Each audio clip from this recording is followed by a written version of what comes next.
नमस्कार, आप देख रहे हैं एएनबी न्यूज और मैं हूं आपके साथ काजल ठाकुर। बड़ी खबर में आज की 3 बड़ी खबरें आपको दिखाएंगे, लेकिन सबसे पहले बंगाल चुनाव की रक्त रंजित राजनीति के बारे में बताएंगे। नाराज कांग्रेस नेताओं की जम्मू वाली मीटिंग में क्या हुआ ये भी आपको बताएंगे, और मुंबई में कोरोना के चलते लॉकडाउन की तारीख बढ़ाई गई है ये भी अंत में आपको बताएंगे। लेकिन शुरुआत बंगाल की चुनावी राजनीति से। बंगाल की चुनावी सियासत लगातार बढ़ती जा रही है और हर रोज एक नया मोड़ इसमें आ रहा है। कभी धुआंधार प्रचार तो कभी पोस्टरबार, लेकिन अब रक्त रंजित राजनीति शुरू हो गई है। दरअसल पश्चिम बंगाल में चुनाव प्रचार के दौरान बीजेपी की गाड़ी पर हमला किया गया, गाड़ी के शीशे तोड़े गए, जिसका आरोप बीजेपी ने टीएमसी पर लगाया है। बीजेपी का कहना है कि टीएमसी ने चुनावी रथ पर हमला किया है, लेकिन हम बंगाल जीतेंगे। हालांकि टीएमसी ने इस आरोप को पूरी तरीके से नकार दिया है।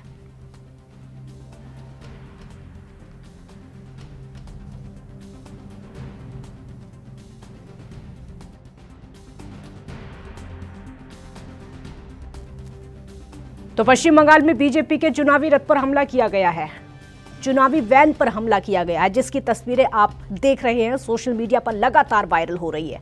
यह तस्वीर जिसका आरोप टीएमसी पर लगाया गया है कि चुनावी रथ पर हमला किया गया। हालांकि टीएमसी का कहना है कि बीजेपी कुछ भी बोलती है, बीजेपी सिर्फ हवाई बातें करती है।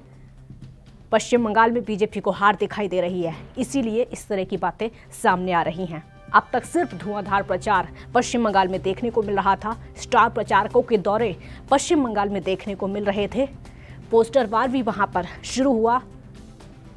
ममता बनर्जी को टक्कर देने के लिए 9 महिला नेताओं की फोटो का पोस्टर बीजेपी की तरफ से जारी किया गया है, जिसको लेकर टीएमसी लगातार सवाल उठा रही है। लेकिन अब रक्त रंजित राजनीति पश्चिम बंगाल में देखने को मिल रही है, जो कि हमेशा से सुर्खियों में रहती है। लगातार बीजेपी का यही आरोप है कि देश के किसी भी राज्य में इतनी हत्याएं नहीं होती, इतनी लूटपाट नहीं होती है जितनी कि पश्चिम बंगाल में होती है।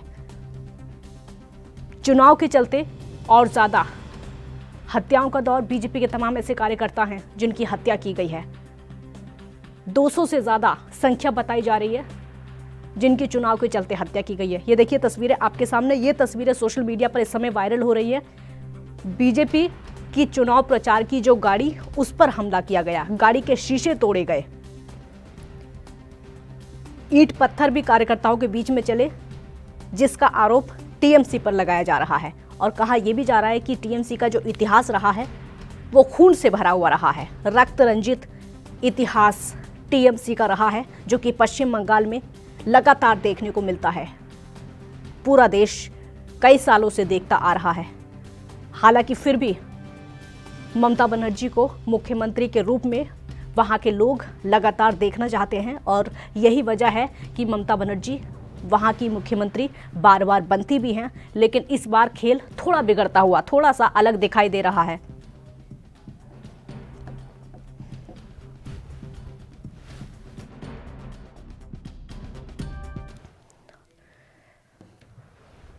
और इसी मुद्दे पर चर्चा करने के लिए हमारे साथ अवधेश उपाध्याय, बीजेपी प्रवक्ता, जुड़ गए हैं। बहुत स्वागत है आपका।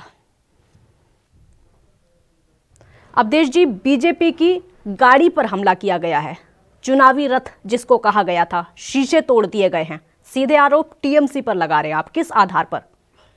देखिए, आरोप हम नहीं लगा रहे, जनता लगा रही है। बंगाल की जनता, मैं बता दूं आपको, बंगाल की जनता ने पूरा परिवर्तन का मूड बना दिया है और बंगाल ने ठाना है कि अब की बार भाजपा का फूल खिलाना है। बंगाल में रविन्द्रनाथ टैगोर की धरती को बचाना है और सुभाष बसु की धरती पर कमल का फूल खिलाना है।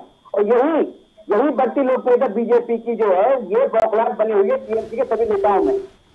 और ये बौखलाहट का नतीजा उदाहरण आपके सामने देखे, जब भी कोई बड़ी रैली होती है, जब भी कोई बड़ा प्रोग्राम होता है, वहां पर भाजपा कार्यकर्ताओं पर पथराव किया जाता है, उनको मारा जाता है। ठीक है, कोई भाजपा कार्यकर्ता के जय श्री राम बोलता है तो उसका विरोध किया जाता है। लेकिन बंगाल की जनता अब जो है ये बर्दाश्त नहीं करेगी। आने वाले चुनाव में जो खुली सिंहासन में बैठकर ममता बनर्जी अपनी राजनीति कर रही थी बंगाल में 10 साल से, वो उनका सिंहासन डगमगाने वाला है, हिलने वाला है, टूटने वाला है, जो कि फिर दोबारा जुड़ने लायक नहीं रहेगा उनका जो ये खुली जो सिंहासन है। बीजेपी के कार्यकर्ताओं पर हमला कौन करता है? हत्याएं किसने की है? ये तो देखिए, ये तो पूरा देश जानता किसने की है। भाई जो भगवान राम की शोभा यात्रा निकाली जाती है तो भगवान राम भक्तों को वहां पथराव होता है, जय श्री राम बोलने पर वहां विरोध किया जाता है। ये क्या विरोध है भाई? भगवान राम तो सबके हैं, इस देश कण कण में भगवान राम बसते हैं, आप भगवान राम का विरोध करती है, ऐसा क्या कारण है? अगर पश्चिम बंगाल में टीएमसी के कार्यकर्ताओं की हत्या होती है तो आरोप सीधे बीजेपी पर लगता है।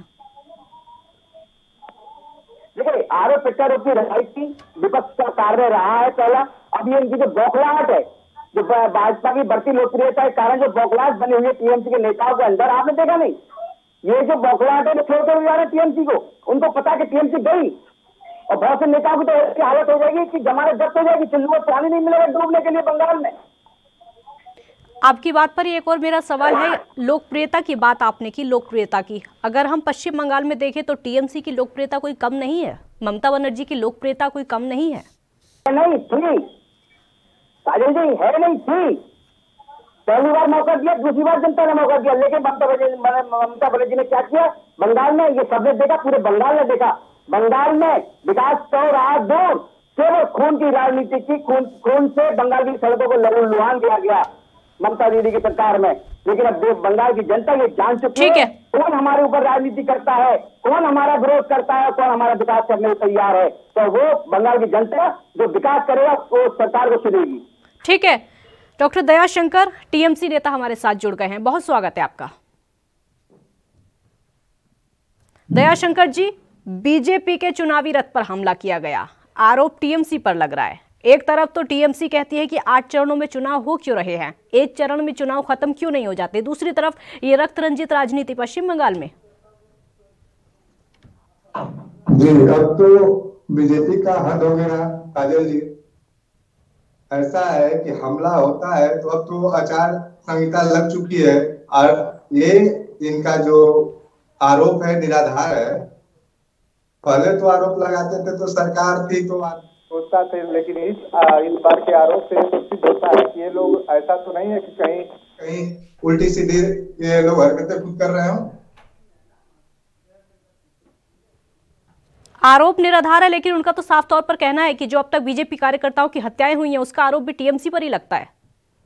तो और जितनी और साथ में ये भी कहना है कि जितनी हत्याएं साथ में ये भी कहना है बीजेपी का, जितनी हत्याएं पश्चिम बंगाल में होती है देश के किसी भी राज्य में नहीं होती हैं। अरे अब क्या बताया जाए, किसान आंदोलन पता है ना, वहां पे आंदोलन के दौरान स्वतः लोग आत्महत्या कर लेते हैं।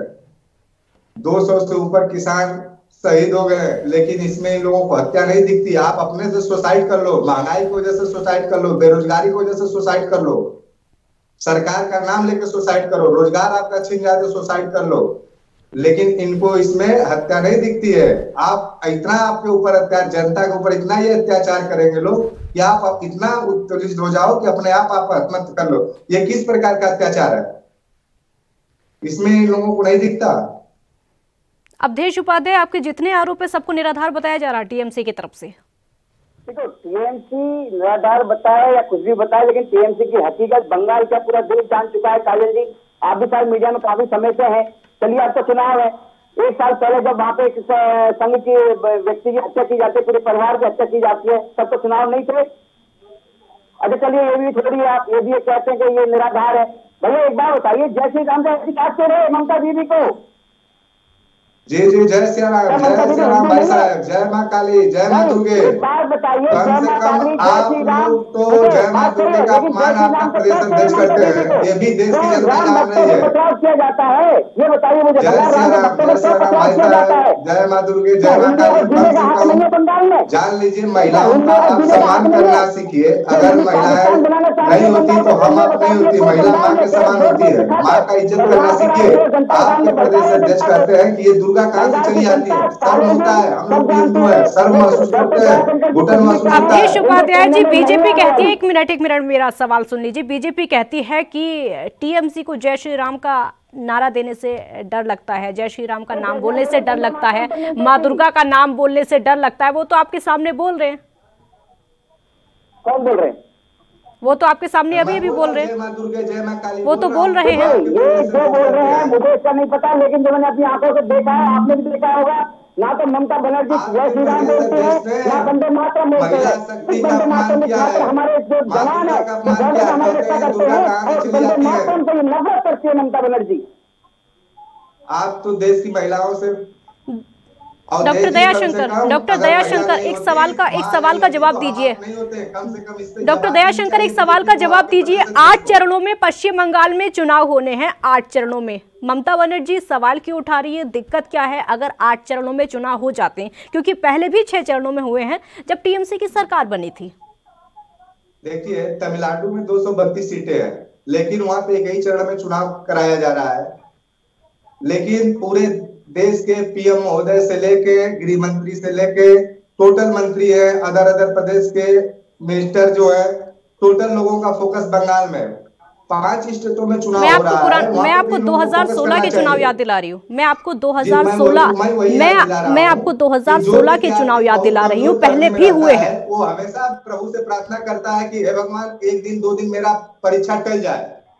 लेकिन ये नहीं जानता है वो बच्चा कि मेरे पिताजी का पैसे खर्च हो रहे हैं, मेरे पढ़ाई के ऊपर ज्यादा समय मैं खींचूंगा तो देश की जनता भी कोरोना काल से गुजरी है, संसाधनों का दुरुपयोग होगा। देश का संसाधन है, देश की जनता देती है। अगर प्रचार वो करेंगे तो प्रचार आप भी तो करेंगे ना। प्रचार अगर वो करेंगे तो प्रचार आप भी करेंगे ना। प्रचार का समय अगर बीजेपी को मिला है तो प्रचार का समय आपको भी मिला है ना। इनको क्या है, आपको प्रचार से दिक्कत हो रही है। मेरा सवाल सुनिए पहले दयाशंकर जी, आपको प्रचार से दिक्कत हो रही है कि बीजेपी का प्रचार बहुत ज्यादा हो जाएगा। और कल भी ममता बनर्जी बोल रही थी कि अमित शाह और पीएम मोदी के दौरे तय किए हुए हैं, रैलियां पहले से निर्धारित है, इसीलिए लगभग 1 महीने का समय लिया गया है। अगर बीजेपी को समय मिलता है प्रचार का तो आपके पास भी 1 महीने का वक्त है ना, आप भी करेंगे ना प्रचार। तो खाली तो नहीं बैठेंगे, शांत तो नहीं बैठेंगे ना, 1 महीने में कुछ ना कुछ तो होगा ना। देखिए, देश की जनता अभी, विश्व की जनता कोरोना काल से गुजरी है। जनता को तुरंत चुनाव कराकर रिलीफ देना चाहिए, संसाधनों का दुरुपयोग नहीं करना चाहिए। जिनके पास संसाधन है, बहुत रुपए पैसे हैं, वो तो चाहेंगे कि चुनाव को लंबे प्रक्रिया तक खींचा जाए। हम लोग जनता के बीच में काम करते हैं। जनता की क्या अपील है, जनता क्या चाहती है? महंगाई से त्रस्त है, पेट्रोल के दाम कहाँ बढ़ रहे हैं, किराए के दाम क्या है, साग सब्जियों के दाम क्या है, इस पे चर्चा की जानी चाहिए। चुनाव को तत्काल करके समाप्त किया जाना चाहिए। जनता के ऊपर कोई लोड न पड़े। कम दिनों में अगर चुनाव होंगे तो जनता के ऊपर कम लोड पड़ेंगे। अवधेश उपाध्याय जी जवाब दीजिए, जानबूझकर 8 चरण कराए गए क्या बीजेपी की तरफ से? भैया ये तो ये जानते हैं, चुनाव आयोग जानता हुआ चुनाव आयोग की साठगांठ हुई, ये तो पता नहीं कैसी बातें करते हैं। बीजेपी ने किसी एस्ट्रोलॉजर ने तो ये भी कहा था, पहले मेरा सवाल सुनिए, किसी एस्ट्रोलॉजर ने तो ये भी कहा था जो 8 नंबर है प्रधानमंत्री मोदी का लकी नंबर है, इसीलिए 8 चरण शायद। एक एस्ट्रोलॉजर ने तो ये भी कहा था कि दिग्विजय सिंह जीतेंगे और दूसरे लोग हारेंगे। अगर ये हार गए तो मैं अपना वो कर लूंगा, अग्नि परीक्षा दूंगा। तो क्या हुआ था क्या मध्य प्रदेश में? ठीक है, ये तो चीजें इनको मैं नहीं मानता। लेकिन ये जो बात कर रहे हैं चरणों की, भैया चुनाव आयोग ने निकाली है डेट, चुनाव आयोग के द्वारा ही सारे कार्य हो रहे हैं। बीजेपी का तो कुछ काम है नहीं। लेकिन ये जो है ना, ये जो ये बोल रहे हैं या टीएमसी के नेताओं में जो बौखलाहट मची हुई है, वो केवल एक खिंचानी बिल्ली खंभा खसौटती है। आपने शायद कहावत सुनी होगी और इन्होंने भी सुनी होगी। बौखलाहट किस चीज की है? बौखलाहट किस चीज की है? बौखलाहट किस चीज की है टीएमसी में? ये बौखलाहट इसलिए है कि देखिए, बौखलाहट इसलिए है कि टीएमसी के जो कद्दावर नेता थे, जो इनके राइट हैंड समझे जाते थे, वो सब छोड़ के इनके जा चुके हैं। क्योंकि इनका चरित्र उन्होंने भी देख लिया। वो तो काम करना चाहते थे विकास का, लेकिन उन्होंने विकास रोक रखा था। ममता जी ने नहीं ये नहीं करना है, ऐसा नहीं होगा। वो चाहते थे कि मैं करूँ ऐसा, लेकिन नहीं कर पाए। बीजेपी में आ गए आप लोग। आपके जाने के आपके पार्टी में जाने के बाद बंगाल में राजनीति की है, कर देते हैं। वो विकास अपने पार्टी में नहीं चलता है, अपने पार्टी में नहीं चलता है। आप लोग ऐसे लोगों को, जो लोग दागी है, बंगाल को पाकिस्तान बना दिया जाए। बंगाल में जनता तो है, बंगाल में मंदिर ना है, पूजा करने जा सके। एक करके बोलिए ना, ऐसे आवाज नहीं आएगी, कोई नहीं सुन पाएगा आपकी बातें, कोई नहीं सुन पाएगा। एक करके आपके हिंदू भाइयों का विरोध हुआ है, उनको पचाव किया गया है। डॉक्टर दयाशंकर बौखलाहट बताई जा रही है। टीएमसी में बौखलाहट है क्या? टीएमसी में बौखलाहट है क्या? क्योंकि जो टीएमसी के बड़े बड़े नेता थे छोड़कर बीजेपी में जा चुके हैं। बिल्कुल यही बौखलाहट है। इन्हें ये लग रहा है कि ये राजनीति कर रही थी ममता बनर्जी, वो उनका खूनी सिंहासन अब 35 बिल्कुल कोटी गिरने वाला है, का गिरने की जब कगार पे आपके खड़ा हुआ है, पीएम क्योंकि महोदय दोबारा नहीं बनेगा। हरार बंगाल की जनता दोबारा नहीं बनने देगी उस खूनी सिंहासन को। बंगाल की जनता को चाहिए दोनों एक साथ बोलेंगे तो आवाज नहीं आएगी, किसी की बात समझ नहीं आ रही है, किसी की बात नहीं समझ आ रही है। एक एक करके बोलिए ना, एक एक करके बोलिए। डॉक्टर दयाशंकर, आपसे मेरा सवाल है, ये क्या टीएमसी की बौखलाहट है? क्योंकि कई बड़े ऐसे नेता हैं जो कि पार्टी छोड़कर बीजेपी में जा चुके हैं, बौखलाहट है सरकार? देखिए, बौखलाहट तो इनको है कि जो अभी स्टेडियम का इन्होंने नहीं, बौखलाहट इसीलिए है, बौखलाहट इसीलिए है कि शायद इस बार दिक्कत हो सकती है, शायद इस बार दिक्कत हो सकती है, अब तक नहीं थी। अदर स्टेटों से हमारी सरकार जा चुकी है, अगली केंद्र की सरकार भी जाने वाली है। जल्दी से जितना नामकरण करना है अपने नाम से कर लिया जाए। पटेल साहब के नाम को इन लोगों ने जो स्टेडियम थी उसको बदल के प्रधानमंत्री के नाम से करने का काम किया है और यही देश की जनता को गुमराह करके 300 करोड़ की मूर्ति पटेल साहब का बनाने का काम करते हैं सरदार साहब का। अब बताइए, इन बौखलाहट तो इन लोगों हम लोगों को दिखती है कि ये लोग क्या करते हैं, जिनको अपना आदर्श मानते हैं, जिनको लेके चलते हैं। चुनाव में आने से पहले इन लोगों ने घर घर से जाके लोहा मांगा, लोहा मांगने के बाद इन्होंने सरदार पटेल जी का मूर्ति बनवाया, मूर्ति बनवाने के बाद उनके नाम पश्चिम बंगाल पर वापस आइए, पश्चिम बंगाल पर वापस आइए। सरदार पटेल पर क्यों जा रहे हैं? सरदार पटेल का मुद्दा नहीं है ना, पश्चिम बंगाल पर वापस आइए। ये आंसर दे रहा है ना, बौखलाहट इनको है कि नाम जल्द से जल्द नहीं, वो जो बौखलाहट है वो बंगाल की बौखलाहट बताइए, वो जो बौखलाहट है वो बंगाल की बौखलाहट बताइए, वो टीएमसी की बंगाल की बौखलाहट बताइए। सरदार पटेल के उधर मत जाइए ना, वो तो मुद्दा ही नहीं है हमारा। पश्चिम बंगाल में वापस आइए, देश की जनता को बताइए, राष्ट्रीय स्तर की पार्टी आप है तो आपको ये बौखलाहट है कि कहीं ऐसा ना हो कि आपके हाथ से महाराष्ट्र चला गया, पंजाब चला गया, झारखंड चला गया, राजस्थान चला गया, अदर ये आसाम जाने वाला है और तो 3-4 स्टेट में इनका कुछ होना नहीं है। इनको आप पहले ही भविष्यवाणी कर रहे हैं, आप पहले ही भविष्यवाणी कर रहे हैं कि असम जाने वाला है, पश्चिम बंगाल जाने। अरे इलेक्शन तो होने दीजिए, पहले ही भविष्यवाणी कर रहे हैं आप। असम भी जाने वाला है, पश्चिम बंगाल भी जाने वाला है। बदलने का, अपने नाम से करने का। आप ही कभी इस देश में जब आए अपने मैनिफेस्टो में घर घर से लोहा मांगने का काम किए, 300 करोड़ रुपया खर्च करके चाइना से मूर्ति बनवाए। मूर्ति बनवाने के बाद आप एक तो उनका आप सम्मान करते हो, एक तरफ उनके नाम की चीजों का दुरुपयोग करते हो। एक म्यान में 2 तलवार कैसे आप लोग रखते हो? अवधेश उपाध्याय, चुनावी खेल अब तक चल रहा था। एक मिनट पहले मेरा सवाल सुनिए। अब तक सिर्फ चुनावी खेल चल रहा था, सिर्फ चुनावी प्रचार चल रहा था, लेकिन अब खूनी खेल होता हुआ दिखाई दे रहा। अभी 1 महीने का वक्त है और क्या क्या होगा? देखिए, अब कुछ नहीं होने वाला। बंगाल की जनता 2 मई को जवाब दे देगी, 2 मई आएगी और ममता बनर्जी जाएगी बंगाल से। किस आधार पर? बंगाल की जनता खुलेआम जय श्री राम के नारे लगाएगी, भगवान राम की शोभा यात्रा निकलेगी और हिंदुओं का वर्चस्व कायम रहेगा बंगाल में। किस आधार पर आप बोल रहे हैं? का माहौल बना रखा था, जो ममता दीदी ने घर का माहौल बना रखा था बंगाल में हिंदुओं के प्रति, और वो हिंदू जागरूक हो चुका है। हिंदू का सभी लोग जागरूक हो चुके बंगाल के समय। अब ममता जी को दोबारा नहीं आने देंगे। तो देखिए, एक बार बताइए काजल जी, इंसान को क्या चाहिए होता है? विकास चाहिए होता है। केंद्र की बहुत सी योजनाएं हैं जो ममता जी ने वहां लागू नहीं की। तो एक बार बताइए, वहां के लोग तो वंचित रह गए ना उन योजनाओं से। मित्र जब आपके अमेरिका से तो विकास दिखाने के लिए आपने बनवाया था 15 किलोमीटर का रोड, वो विकास बंगाल की जनता को आप देना चाहते हैं? अरे देश की आर्थिक स्थिति माइनस में चली गई, वो विकास जनता को देना चाहते हैं? आपके बोलने से जनता बदलेगी देश के नहीं। लोगों का कम से कम 12 बना दिया है, कमल 20 करोड़ लोगों का रोजगार छीन लिया। जनता ने किसकी सरकार का मूड बनाया, ये तो इलेक्शन के बाद ही पता चलेगा। अभी भविष्यवाणी करने से कोई फायदा है नहीं, अभी भविष्यवाणी करने से कोई फायदा है नहीं। किसकी सरकार बनाने का मूड जनता ने बनाया पश्चिम बंगाल की, ये इलेक्शन के बाद ही पता चलेगा। लेकिन डॉक्टर दयाशंकर, मेरा सवाल आपसे होगा, बार बार आरोप लगाने से ऐसे क्या होगा? अगर आपको भरोसा है कि आपकी पार्टी मजबूत है, आपकी पार्टी में जो नेता हैं वो मजबूत हैं, ममता बनर्जी का जो ट्रैक रिकॉर्ड अब तक का रहा है वो मजबूत है, तो घबराने की जरूरत क्या है? फिर आप पर मुस्लिम तुष्टीकरण के आरोप लगने शुरू हो जाते हैं। देखिए, अगर कोई व्यक्ति बेवजह का किसी के ऊपर आरोप लगाता है तो उसकी इच्छा है। जब जो हिंदू की राजनीति करते हैं, माँ दुर्गा से परहेज करते हैं, जय सिया राम नहीं बोलते हैं, जय माँ काली नहीं बोलते हैं, करती है, हम नहीं करते। तो अब इनसे क्या उम्मीद किया जाए? कई स्टेटों में जब जरूरत पड़ती है तो 2-2, 3-3 सीएम बना देते हैं, लोगों को हिंदुओं में भी कई सिस्टम बना देते हैं, ओबीसी में पहले ये पिछड़ा है अति पिछड़ा बना देते हैं, दलित है अति दलित बना देते हैं, तो ये तो खुद बांटने वाले लोग हैं। पश्चिम बंगाल में जो जय श्री राम का नारा लगाता था, जो जय श्री राम का नारा लगाता था, उनको थाने में बंद कर दिया जाता था, वो भूल गए आप?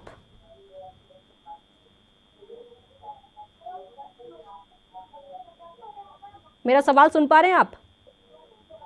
डॉक्टर दयाशंकर, टीएमसी पर मुस्लिम तुष्टीकरण का आरोप क्यों लगता है पश्चिम बंगाल में? बताया तो मैं कि जो माँ दुर्गा का अपमान करने वाले लोग हैं, जो अपनी आवाज उठाता है उसको बोलते हैं ये हिंदू नहीं है। अब क्या क्या शब्द ये लोग बोलते हैं, मैं तो पब्लिक को या जनता को ये तो नहीं बोल सकता, ये लोग कुछ भी आराम शराब बोल सकते हैं, इनकी इच्छा है। कौन लोग बोल सकते हैं भाई? विपक्षी लोग बोल सकते हैं, बीजेपी वाले, विपक्ष में जो भी लोग हैं। अवधेश उपाध्याय, जातिवाद का आरोप बीजेपी पर क्यों लगता है बार बार? कौन सा आरोप? जो जातिवाद का आरोप बार बार बीजेपी पर लगता है कि बीजेपी जाति की राजनीति करती है, बीजेपी हिंदू मुस्लिम करवाती है, ये क्यों लगता है? काजल जी, आप भी बखूबी जानती हैं। अच्छा एक बात बताइए काजल, मैं आपसे पूछ रहा हूँ कि जब कोई केंद्र से योजना निकलती है तो क्या योजना पूछ के जाती है कि पूछे देती है केंद्र सरकार की भाई इनको मत देना ये मुस्लिम है, इनको मत देना ये हिंदू है, इनको मत देना ये सिख है, इनको मत देना ये ईसाई है? ऐसा कभी सुना है आपने? एक भारतीय जनता पार्टी एक ऐसी पार्टी है जो देश की 130 करोड़ जनता के लिए सुरक्षा सुविधा देने के लिए प्रतिबद्ध है। कोई भेदभाव नहीं है किसी के साथ, चाहे छोटा हो बड़ा हो, कोई ऊंच नीच का भेदभाव नहीं है, कोई जात पात की राजनीति नहीं करती भारतीय जनता पार्टी जैसे और पार्टी करती है। पिछले 70 सालों में आप देख लीजिए इसने क्या किया, कौन जितनी पार्टियां रही है अपना राज किया है। उत्तर प्रदेश में सरकार थी एक, उसने एक विशेष समुदाय का काम किया था, मंदिरों के लाउड स्पीकर क्यों करवा दिए थे यूपी से? तो बंगाल से आप नहीं, अच्छा नहीं भगवान राम से, अरे भगवान राम से नाम सुनते हैं इनके लिए आग लग जाती है। अरे भगवान राम से ऐसी क्या करे आपसे?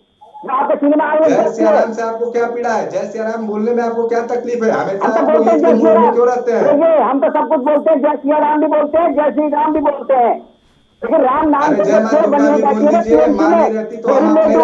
जय माँ काली भी बोल दीजिए। जिसने भगवान राम से विद्रोह किया है वो दूसरा है, इसका जीता जागता उदाहरण है रावण।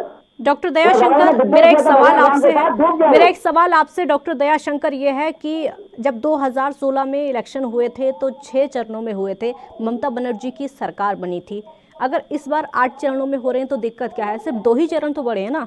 आप 4 राज्यों से तुलना मत कीजिए उसकी, जो दूसरे इलेक्शन है पिछली बार से अगर हम करें तो उतना ही है, ज्यादा फर्क नहीं है। तो कर लेना वो। अच्छा ये है कि अगर 4 चरण में होते, 3 चरण में होते तो, या एक ही चरण में होते तो भाजपा को क्या तकलीफ होती है? नहीं, आपको तकलीफ आपको क्या है पहले ही बताइए, आपको क्या है? क्योंकि पहले 6 चरणों में हुए थे, इस बार 8। एक मिनट, पहले मेरा सवाल सुनिए, पहले मेरा सवाल आप सुनिए, 1 मिनट। पहले अगर 6 चरणों में हुए थे, इस बार 8 चरणों में, वो दिक्कत क्या है? एक बार वो बता दीजिए, क्या दिक्कत है वो? देखिए देश कोरोना काल से, विश्व कोरोना काल से गुजरा हुआ है, लोग महंगाई से झेल रहे हैं। महंगाई, तेल पेट्रोल का कीमत आप देख लीजिए, डीजल की कीमत देख लीजिए, महंगाई देख लीजिए। कोरोना काल से भी लोग गुजर कर अभी तो निजात भी नहीं पाए, रोजगार तो कर नहीं पा रहे हैं। घर में उनके पास चावल दाल है कि नहीं है, रोटी सब्जी। मेरे सवाल से किनारा क्यों कर रहे हैं आप? चुनाव को मेरे सवाल से किनारा क्यों कर रहे हैं आप? परेशानी होगा, मेरे सवाल से किनारा कर रहे हैं आप। जो मैंने पूछा आप उसका जवाब नहीं दे पा रहे हैं। जो मैंने पूछा वो ये रोजगार, पेट्रोल डीजल, एक मिनट, रोजगार, पेट्रोल डीजल, ये सब कुछ आप बीच में ले आए। मैंने सिर्फ एक शब्द में जवाब मांगा था, दिक्कत क्या है? अगर 2016 में 6 चरणों में हुए थे, इस बार 8 चरणों में, तो ऐसी क्या दिक्कत है?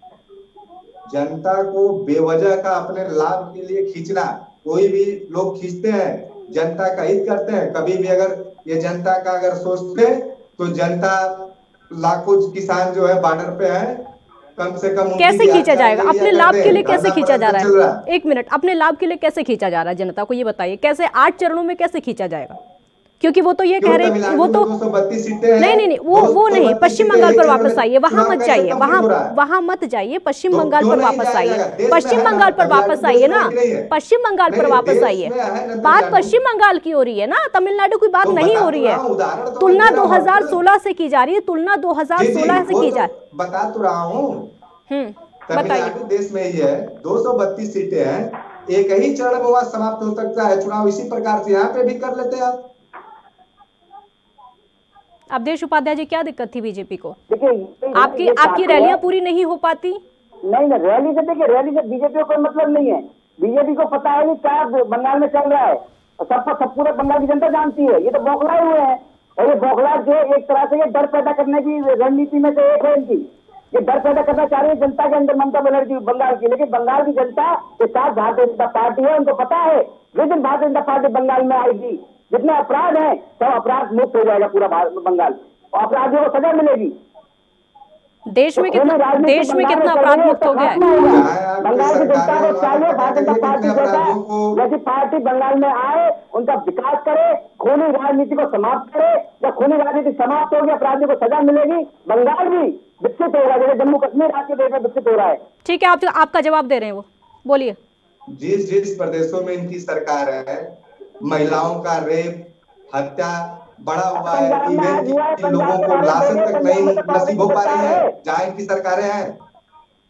लाश तक घर वालों को नहीं सौंपा जाता है, लाशें रात में जला दी जाती है, दिन दहाड़े गोलीबारी होती है, इनके जहाँ सरकारें हैं। समझ नहीं आती कहाँ की बात कर रहे हो, डिबेट करने आ रहे। अरे भाई, कहाँ आपकी सरकार है, आपको नहीं पता है?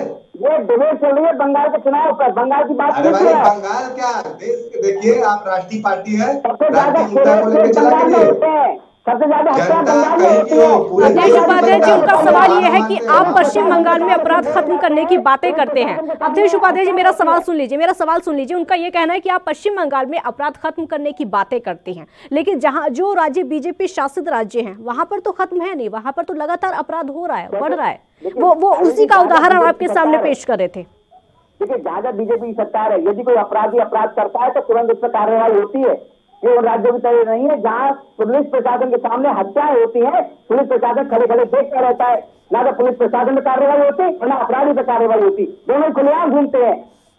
आप बताइए मुझे, कोई बीजेपी ठीक है, बहुत शुक्रिया आप दोनों का, बहुत शुक्रिया। समय की कमी है मेरे पास। तो पश्चिम बंगाल में जो चुनाव है, अब बीजेपी की चुनावी रथ पर हमला किया गया, जिसका आरोप सीधे सीधे टीएमसी पर लगाया जा रहा है, लेकिन टीएमसी का साफ तौर पर कहना है कि यह हमला टीएमसी की तरफ से नहीं किया गया है। बीजेपी हार रही है तो ये उसकी बौखलाहट है। अब दूसरी बड़ी खबर आपको बताते हैं।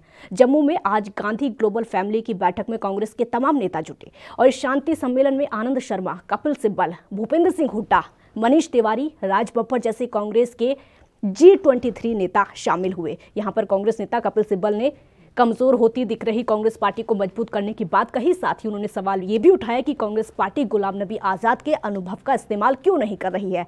कपिल सिब्बल ने कहा कि कांग्रेस पार्टी हमें कमजोर होती दिख रही है, हम यहाँ पर जमा हुए हैं, हमें पार्टी को मजबूत करना है। गांधी जी सच्चाई पर चलते थे, लेकिन ये सरकार झूठ बोल रही है। गुलाम नबी आज़ाद अनुभवी और इंजीनियर हैं, हर प्रदेश के कांग्रेस की असली स्थिति से परिचित हैं। हम नहीं चाहते थे कि उन्हें संसद से आज़ादी मिले। इनके अनुभव को कांग्रेस उपयोग क्यों नहीं कर रही है। सिब्बल ने आगे ये भी कहा कि कांग्रेस पार्टी को हर जिले प्रदेश में मजबूत करने के लिए हम काम करेंगे। अगर कांग्रेस कमजोर होती है तो देश कमजोर होगा। लेकिन वहीं गुलाम नबी आज़ाद से लेकर हार्दिक पटेल में फैले असंतोष पर अभिषेक मनु सिंघवी का बयान सामने आया है। उन्होंने कहा है कि बीते कुछ सालों में कांग्रेस सत्ता से बाहर हुई है, इसे कांग्रेस की कमजोरी कहा जा सकता है, लेकिन वो नहीं आप कह सकते जो कि इस समय दिखाई दे रहा है। मैं पार्लियामेंट कि राज्यसभा से रिटायर हुआ हूं, राजनीति से रिटायर नहीं हुआ हूं जैसे मेरे साथी हैं।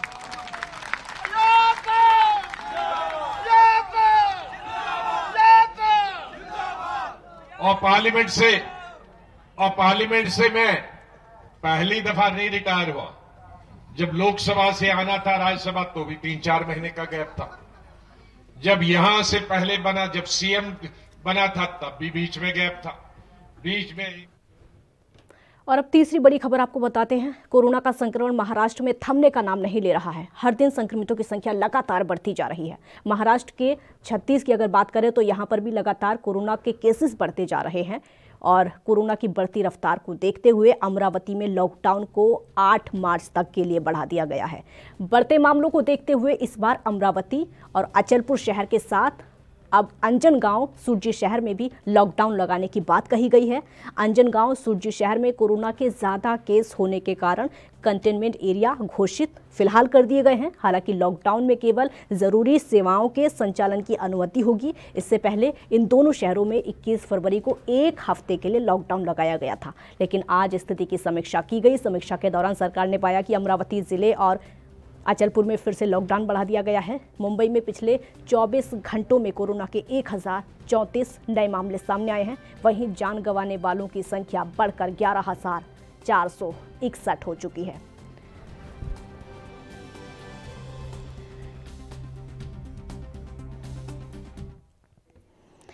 बड़ी खबरें फिलहाल इतना ही। आप देखते रहिए ANB न्यूज़। नमस्कार।